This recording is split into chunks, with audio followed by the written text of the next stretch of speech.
হরিমন্দির প্রতিষ্ঠাতা মাননীয় দুর্গাপদ অধিকারী ছবি থাকছে।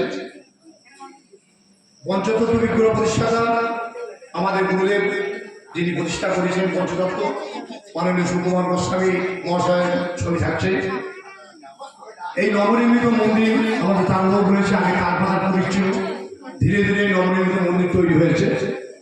এবং এই যে মন্দির তৈরি, সেখানে বলতে চাই একটা কথাই, এত বড় প্রতিষ্ঠা আমরা যদি ভাড়া শূন্য সাহস করতে পারবো না। তো এর একমাত্র কিন্তু সাহস জগিয়েছিল